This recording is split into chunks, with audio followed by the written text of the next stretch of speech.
আজকের আমার এই প্রতিবেদনের মূল টপিক আজকের আপনারা ভালো করে বুঝে নিন। যখন আপনারা ক্লেম করবেন বা ক্লেম করতে যাচ্ছেন, তখন আপনাদেরকে 1000টি ওয়ার্ডের মধ্যে একটি অ্যাপ্লিকেশন লিখতে হচ্ছে, এবং যেখানে আপনি বাংলায় লিখতে পারবেন না, ইংলিশে লিখতে হবে। আজকের আমার এই ভিডিওর মূল টপিক, আপনাদের যাদের যেমন যেমন স্ট্যাটাস দেওয়া হয়েছে, ঠিক তেমন তেমন স্ট্যাটাস অনুযায়ী কিভাবে আপনি অ্যাপ্লিকেশন লিখবেন আপনার ভিডিও অফিসকে, আপনার এসডিও অফিসকে, আপনার মিউনিসিপ্যালিটি কর্পোরেশনে, সেই অ্যাপ্লিকেশন প্রসেস আমি দেখাবো। মানে অ্যাপ্লিকেশন ইংলিশে যে লিখবেন, কিভাবে লিখবেন 200টি ওয়ার্ডের মধ্যে, শব্দের মধ্যে, সেটা আমি আপনাদেরকে দেখাবো এই ভিডিওর মাধ্যমে। আপনারা দেখে দেখে রিমার্কসের ঘরে মানে স্ট্যাটাস অনুযায়ী আপনি ওই অ্যাপ্লিকেশনটি আমার দেখে দেখে টুকে দিন। দেখাবো, চলুন এই ভিডিওর মাধ্যমে আপনাদেরকে কিভাবে অ্যাপ্লিকেশন লিখতে হবে 200টি ওয়ার্ডের মধ্যে তার পদ্ধতি দেখাই, এবং সেটা দেখে দেখে আপনি রিমার্কসে লিখে দিন। ওয়ান বাই ওয়ান আপনারা দেখতে থাকুন। সমস্ত ধরনের স্ট্যাটাস অনুযায়ী আমি অ্যাপ্লিকেশন লিখেছি, আপনাদেরকে সেটা দেখাবো। আপনার স্ট্যাটাসে যেমনটা রয়েছে সেই অপশন মানে সেই অংশটাও আসবে, তখন আপনি দেখবেন। এখন দেখতে থাকুন। দেখুন, প্রথমত যারা এসডিও এরিয়াতে বসবাস করেন, এসডিও কে যারা ফর্ম জমা দিয়েছিলেন, এসডিওর সঙ্গে যাদের কানেকশন, যাদের এলাকাতে বিডিও বা কর্পোরেশনের মধ্যে পড়েন না, এসডিও তে সরাসরি, তাহলে সেখানে আপনি টু দি এসডিও লিখবেন, এবং এখানে আপনার এসডিওর যে ঠিকানা, আপনার ঠিকানা নয়, এসডিও ঠিকানাটা লিখবেন। তার মানে এই যে টু দি এসডিও অ্যাড্রেস লেখা আছে, ঠিক এই জায়গাটাই টু দি এসডিও অ্যাড্রেস, এইটা মুছে দিয়ে আপনার অ্যাড্রেস মানে আপনার এসডিওর অ্যাড্রেসটা লিখে দেবেন। ঠিক একইভাবে যারা কর্পোরেশনে থাকেন, আপনারাও একইভাবে কর্পোরেশনের অ্যাড্রেস লিখবেন। যারা বিডিও এরিয়াতে থাকেন, তারা টু দি বিডিও, আপনার বিডিওর ঠিকানাটা এখানে লিখবেন।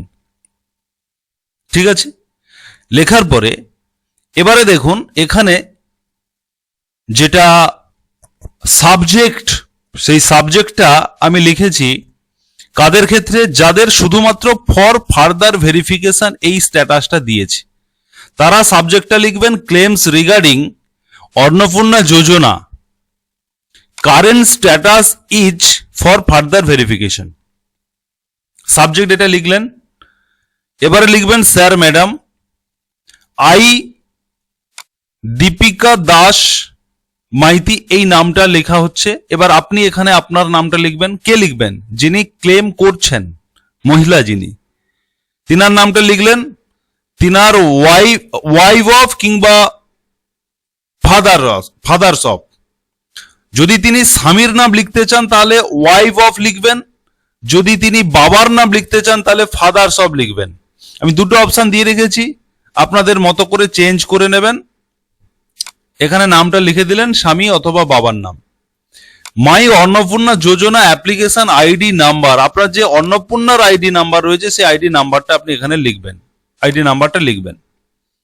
এবারে আপনি আপনার মূল বক্তব্যটা লিখছেন, আই রিকোয়েস্ট ইউ দ্যাট, আমি অনুরোধ করছি যে, I properly eligible for Annapurna Yojana, আমি সম্পূর্ণভাবে যোগ্য অন্নপূর্ণা যোজনার জন্য, বাট কিন্তু given to me a reason currently, আমাকে বর্তমানে একটি কারণ দেওয়া হয়েছে, সেটা হলো ফর ফার্দার ভেরিফিকেশন। এটা আমার স্ট্যাটাসে এই কারণটি দেওয়া হয়েছে। Actually I M a house wife, actually আপনি বলছেন যে আপনি একজন গৃহবধূ এবং আনএমপ্লয়েড পারসন, মানে বেকার, গৃহবধূ, শিক্ষিত, বেকার।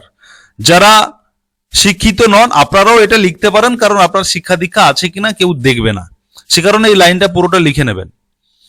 My husband is a farmer or unemployed person, মানে আপনার হাজব্যান্ড, অথবা আপনি যদি আপনার বাবার নাম এখানে লেখেন তাহলে এখানে হাজব্যান্ডের জায়গায় আপনার বাবা করে নেবেন, হাজব্যান্ড এর জায়গাটা কেটে দিয়ে ফাদার করবেন। My father is farmer, unemployed person মানে বেকার মানুষ, অন্য কিছু করেন, কেউ ধরুন চাষবাস করেন না, কেউ পরিযায়ী শ্রমিক, কেউ রাজমিস্ত্রির কাজ করেন, কেউ দর্জির কাজ করেন, তাহলে আনএমপ্লয়েড পার্সন লিখে দেওয়া মানে তিনি বেকার, যা খুশি করতে পারেন, তিনি টিউশন করতে পারেন।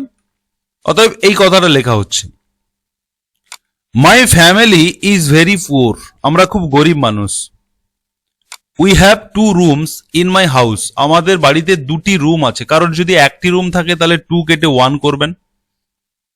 কারোর যদি 3টি রুম থাকে, বিশেষ করে যারা গ্রামীণ এলাকাতে বসবাস করেন আপনাদের ক্ষেত্রে কিন্তু 3টে রুম বাধা নয়, কিন্তু যারা আরবান এরিয়াতে শহরে এলাকাতে বসবাস করেন আপনাদের জন্য কিন্তু 3টে রুম বাধা, মানে বাধা পড়বে এই অন্নপূর্ণার ক্ষেত্রে। সে কারণে আপনারা আপনাদের মতো করে এটা বসাবেন কতগুলো রুম রয়েছে। আমি এখানে we have 2 rooms in my house করেছি। So I request you that, আমি আপনার কাছে অনুরোধ করছি যে, কার কাছে? বিডিওর কাছে, এসডিওর কাছে, কর্পোরেশনে অনুরোধ করছি যে I really eligible person for Annapurna Yojana, AY মানে অন্নপূর্ণা যোজনা, আমি সত্যি সত্যি আমি যোগ্য অন্নপূর্ণা যোজনার জন্য। প্লিজ ভেরিফাই অ্যান্ড অ্যাপ্রুভ, অনুগ্রহ করে ভেরিফাই করে নিন এবং অ্যাপ্রুভ করে দিন আমার ক্লেমটি এবং দ্রুততার সঙ্গে। Thanking you. দেখুন, রিমার্কসের ঘরে 1000টি শব্দের মধ্যে 1000টি শব্দের মধ্যে, সরি এটা 10,000 হয়ে গেছে। দেখুন, রিমার্কসের ঘরে আপনাকে 1000টি শব্দের মধ্যে লিখতে বলা হয়েছে, কিন্তু আপনি যদি 1000টি শব্দের মধ্যে লেখেন না, এত পড়ার অফিসারদের সময় নেই, আপনি যত শর্টে লিখতে পারবেন।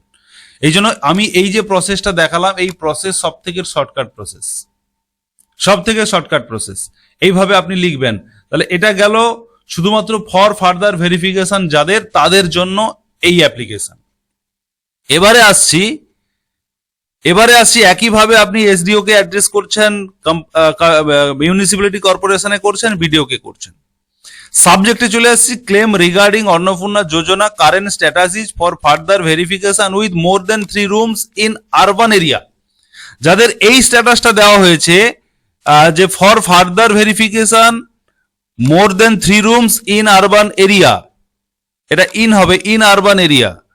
আপনার জন্য বলি, ধরুন আপনার আরবান এরিয়াতে বাড়ি, শহরে অঞ্চলে বাড়ি, কিন্তু আপনার 3টে রুম নেই, অথচ আপনাকে 3টে রুমের অবজেকশন দেওয়া হয়েছে স্ট্যাটাসে। তখন আপনি অ্যাপ্লিকেশনটা এইভাবে লিখবেন, স্যার ম্যাডাম, আই আপনার নাম লিখলেন, হাজব্যান্ড অথবা বাবার নাম এখানে লিখবেন, ওয়াইফ অফ অথবা father's of, my Annapurna Yojana application ID লিখবেন। এবারে এখানে লিখছেন, I request you that I proper eligible for Annapurna Yojana, but given to me a reason currently is for further verification with more than 3 rooms in urban area. এটা হচ্ছে in হবে, M হয়ে গেছে, এটা ইন করবেন, আইএন এরিয়া, তার মানে এই স্ট্যাটাসটা আপনাকে দেওয়া হচ্ছে। এবারে আপনি কি বলছেন? এবারে বলছেন যে actually I M a house wife and unemployed person, আপনি বেকার এবং গৃহবধূ। মাই হাজব্যান্ড অথবা ফাদার, হাজব্যান্ড হলে হাজব্যান্ড, বাবা হলে বাবা, যেটা হবে সেটা এখানে লিখবেন। My husband is a farmer unemployed person, কিছুই করেন না, মানে আনএমপ্লয়েড মানে কিন্তু বেকার, তার মানে তিনি যা খুশি করতে পারেন, যে কোনো কাজের সঙ্গে জড়িত হতে পারেন, ফার্মার হতে পারে, অন্য কোনো কাজও হতে পারে। মাই ফ্যামিলি ইজ পুয়ার মানে গরিব। We have 2 rooms in my house, এই যে এখানে যখন, এই যে দেখুন এখানে আপনার স্ট্যাটাসে দিয়েছে 3টে রুমের জন্য আপনাকে বাদ দেওয়া হয়েছে, কিন্তু আপনি বলছেন যে আমাদের 2টো রুম, 3টে রুম নয়, এটা আপনি লিখছেন, সে কারণে আপনি এলিজিবল হয়ে যাবেন। So I request you that I really eligible person is please verify and approve my claim as soon as possible. তাহলে যাদের এই স্ট্যাটাসটা রয়েছে আপনারা এইভাবে আপনার অ্যাপ্লিকেশনটি রিমার্কসের ঘরে লিখবেন। এবারে আসছি যাদের স্ট্যাটাসে দিয়েছে, কি দিয়েছে? For further verification with government employee and more than 3 rooms in urban area, এটা ইন করবেন, এটা ভুলে এম হয়েছে আমার এখানে। তাহলে আপনি সাবজেক্টটা লিখছেন কি? Claims regarding Annapurna Yojana, current status is for further verification with government employee and more than 3 rooms in urban area. এটা এবারে আপনি কি সাজাচ্ছেন, লিখছেন স্যার ম্যাডাম আই, আপনার নাম লিখছেন, ওয়াইফ অফ ফাদার অফ লিখছেন, অন্নপূর্ণা যোজনা আইডি এখানে লিখছেন। আই রিকোয়েস্ট করছেন যে প্রপার এলিজিবল ফর অন্নপূর্ণা যোজনা, আপনি সম্পূর্ণভাবে অন্নপূর্ণার জন্য যোগ্য, কিন্তু আপনাকে কারেন্ট স্ট্যাটাস কি দেওয়া হয়েছে for further verification with more than 3 rooms in rural, এটা রুরাল নয়, এটা আরবান এরিয়া আপনারা করবেন। রুরাল এরিয়ার জন্য কিন্তু 3টে রুম সমস্যা নয়, আমার এখানে আরবান লেখা উচিত ছিল, এটা রুরাল মিস্টেক হয়েছে, আপনারা আরবান করবেন। তাহলে আরবান এরিয়া। এবারে আপনি বলছেন যে actually I am a housewife and unemployed person. My husband or father is contractual employee. এবারে আপনাদেরকে বলি, যেহেতু আপনার স্ট্যাটাসে গভর্নমেন্ট এমপ্লয়ি লেখা রয়েছে, এখানে সরকারি নিয়ম রয়েছে, যদি আপনার বাড়িতে কেউ ধরুন সরকারি চাকরি করেন কিন্তু তিনি স্থায়ী পদে চাকরি করেন, তাহলে আপনার স্ত্রী মানে যিনি চাকরি করেন তিনার স্ত্রী অন্নপূর্ণা পাবেন না, কিন্তু তিনার মা পাবেন, তিনার বোন পাবেন, তিনার ভাই বউ পাবেন। সেক্ষেত্রে আপনারা কিন্তু এখানে উল্লেখ করতে হবে, এখানে কিন্তু একটু কারেকশন করার ব্যাপার রয়েছে, আপনাদেরকে বুঝিয়ে দিচ্ছি। ধরুন আপনি ওয়াইফ হিসেবে ক্লেম করছেন, তাহলে আপনি কি লিখবেন যে my husband is contractual employee. যদি আপনার কন্ট্রাকচুয়াল এমপ্লয়ি হয়ে থাকেন আপনার হাজব্যান্ড, তবে আপনি অন্নপূর্ণার জন্য যোগ্য। যদি স্থায়ী পদে চাকরি করেন তাহলে ক্লেম করার দরকার নেই, আপনি টাকা পাবেন না। বোঝা গেল? তো কন্ট্রাকচুয়াল এমপ্লয়ি যাদের গভর্নমেন্ট এমপ্লয়ি স্ট্যাটাসে দেওয়া হয়েছে, যদি আপনি কন্ট্রাকচুয়াল এমপ্লয়ি হয়ে থাকেন সেক্ষেত্রে কিন্তু আপনি এইভাবে ক্লেমটা সাজাবেন, মানে অ্যাপ্লিকেশনটা সাজাবেন। মাই হাজব্যান্ড, আপনি ওয়াইফ হিসেবে ক্লেম করছেন যে মাই হাজব্যান্ড, আমার স্বামী একজন চুক্তিভিত্তিক কর্মী এবং আমাদের 2টি রুমের ঘর রয়েছে।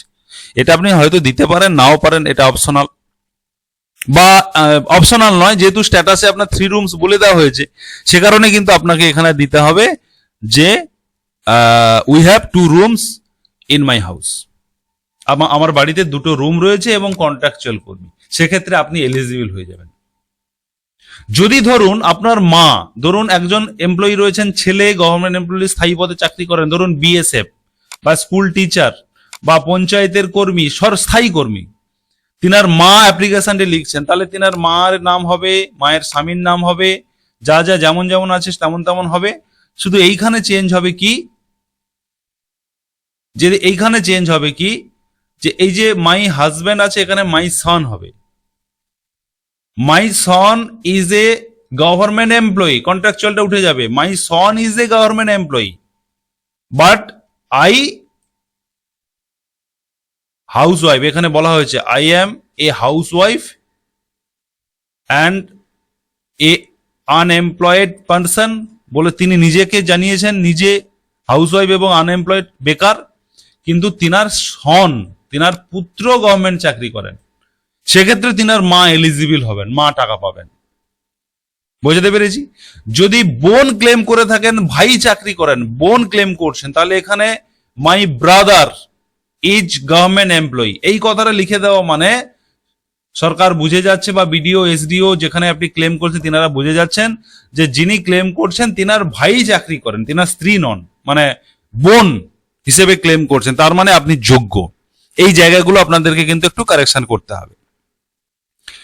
এবারে আসছি যাদের claim regarding Annapurna Yojana current status is further verification with এএসডিডি।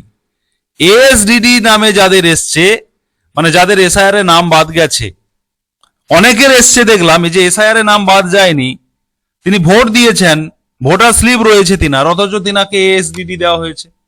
আবার অনেকের অরিজিনালি ভোটার এসআইআর এ নাম বাদ গেছে, তিনারা অ্যাপিল করেছেন ট্রাইব্যুনালে, এরকম কেসগুলো রয়েছে। তো সেক্ষেত্রে আপনারা কিভাবে লিখবেন?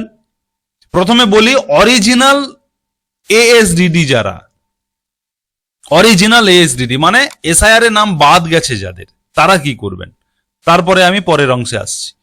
আই এম নাম লিখলেন, মাই ওয়াইফ ফাদার নাম লিখলেন, মাই অন্নপূর্ণা যোজনা আইডি দিলেন।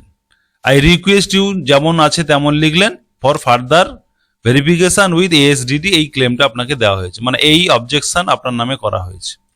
আপনি কি বলছেন, actually I am housewife and I unemployed person, my husband অথবা father farmer unemployed person, my farmer is very, my family is very poor, গরিব ঘরের মানুষ আমরা, আমাদের ফ্যামিলি গরিব। উই হ্যাভ 2 রুমস, আপনাদের 2টি রুম রয়েছে বা 1টি রুম রয়েছে, সেটা লিখবেন।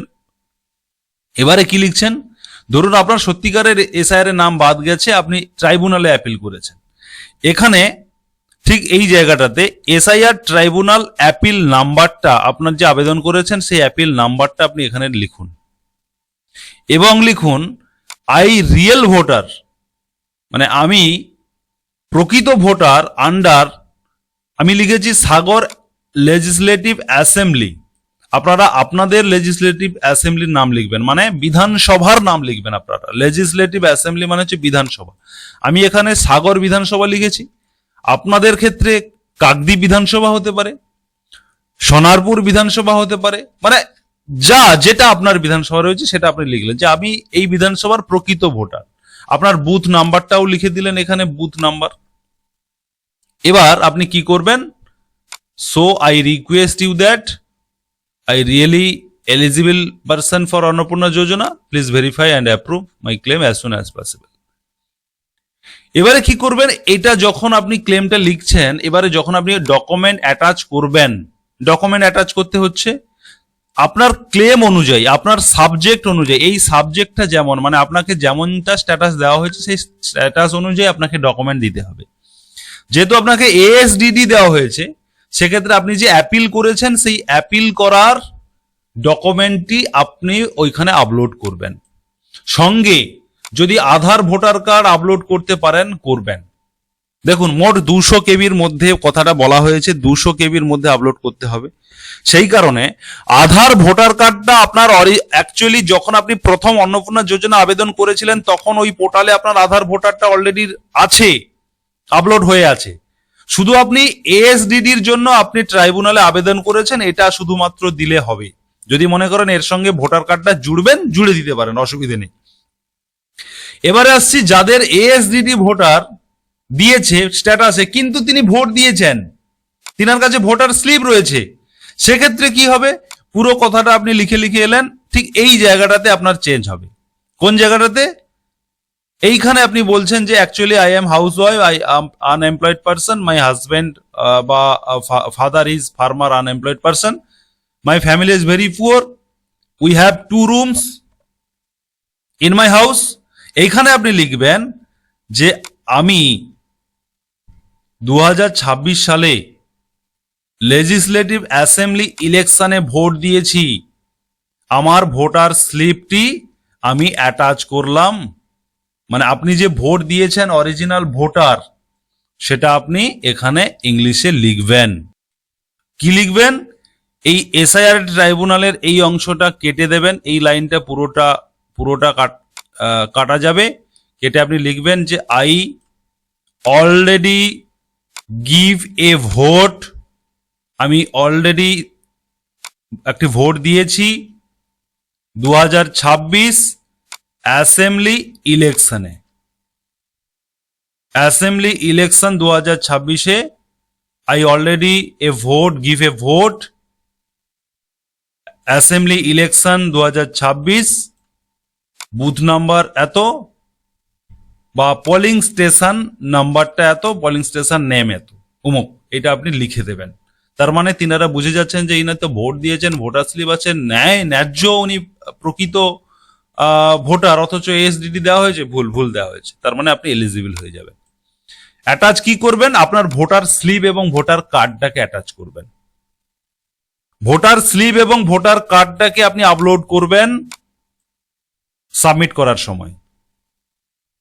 এবারে আসছি যাদের রিজেক্ট হয়েছে, রিজেক্ট মেবি ভেরিফিকেশন বা মেবি ভেরিফাইড দেখাচ্ছে, তারা কি করবেন, আপনাদের বেশি কিছু লিখতে হবে না, আপনি সহজেই লিখবেন কি, my name, my name is, নেমটা লিখলেন, ওয়াইফ অফ, ফাদার অফ, নামটা লিখলেন, অন্নপূর্ণা আইডি লিখলেন, I request you that I proper eligible for Annapurna Yojana but given to me a reason current status reject and maybe verification বা verified. Actually I am housewife and unemployed. My husband father is farmer unemployed person. My family poor. We have 2 rooms. I don't know reason of I don't know এখানে লিখে দেবেন I don't know বা I cannot understand reason of rejection my Annapurna যোজনা, মানে আমি বুঝতেই পারছি না বা আমি জানতেই পারিনি বা আমি ভাবতে পারছি না, এরকম কিছু একটা। I don't know, আমি জানি না কেন, why I don't know why the reason reject and may verification, মানে আমাকে কেন এই ভেরিফিকেশন রিজেক্ট করা হয়েছে আমি জানি না, অথচ আমি উপযুক্ত অন্নপূর্ণা যোজনার প্রাপক। So I request you that I really eligible person for Annapurna Yojana. Please verify and approve my claim as soon as possible. এবারে আপনি কি ডকুমেন্টস দেবেন? আপনি তো জানেন না, আপনাকে আর অন্য কোনো কিছু বলা হয়নি, শুধু রিজেক্ট করা হয়েছে। কেন রিজেক্ট করা হয়েছে সেটা লেখা হয়নি, সে কারণে আপনি আপলোড করে দিতে পারেন আপনার আধার ভোটার কার্ডের ছবিটা একসাথে, ছবিটা পরিষ্কার করে তুলে আপলোড করে দিতে পারেন আপলোডের জায়গায়। এবারে চলে আসি একদম উপরে যাদের শুধুমাত্র ফর ফার্দার ভেরিফিকেশন ছিল, অন্য কোনো আর কিছু লেখা ছিল না, আপনারা আধার আর ভোটার কার্ডটা আপলোড করবেন। যাদের মনে করুন 2টি রুম রয়েছে কিন্তু আপনাকে 3টি রুম বলা হয়েছে, বলে রিজেক্ট করা হয়েছে, আপনি আপনার বাড়ির সেই 2টি রুমের ছবি আপলোড করে দেবেন। অনেকে বলবেন আধার কার্ড কি দিতে হবে না? যদি দেওয়া সম্ভব হয় দেবেন, কারণ 200 কেবির মধ্যে দিতে বলেছে। আপনার মূল যে সমস্যাটা 3টি রুমের সমস্যা, আপনার আধারের সমস্যা নয়, তাই 2টি রুম দিলেই হবে। 2টি রুমের ছবিটা আপনি আপলোড করবেন। আধার ভোটার কার্ড অলরেডি আপনার পোর্টালে আপলোড হয়ে আছে, আপনি যখন নতুন ফর্ম ফিল আপ করেছিলেন তখন আপলোড করেছিলেন। শুধু 2টো রুমের ছবি অ্যাটাচ করে দেবেন পরিষ্কার করে, যে আমার 3টে নয় 2টো রুম, ঠিক আছে? তো যাদের ধরুন কন্ট্রাকচুয়াল এমপ্লয়ি বলে বাদ দেওয়া হয়েছে বা গভর্নমেন্ট এমপ্লয়ি বলে বাদ দেওয়া হয়েছে, অথচ তিনি কন্ট্রাকচুয়াল সার্ভিস করেন চুক্তিভিত্তিক, তা তিনার চুক্তিভিত্তিক সার্টিফিকেট কোনো ডকুমেন্টস যদি থেকে থাকেন চাকরির, সেটা আপনি অ্যাটাচ করে দেবেন।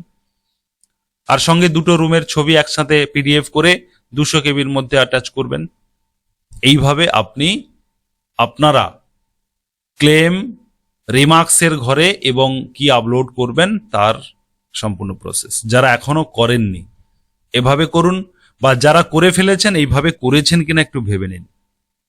আর এই ভিডিওটি বেশি বেশি করে শেয়ার করুন, সবাইকে জানার সুযোগ করে দিন, খুবই গুরুত্বপূর্ণ এই ভিডিও। ধন্যবাদ।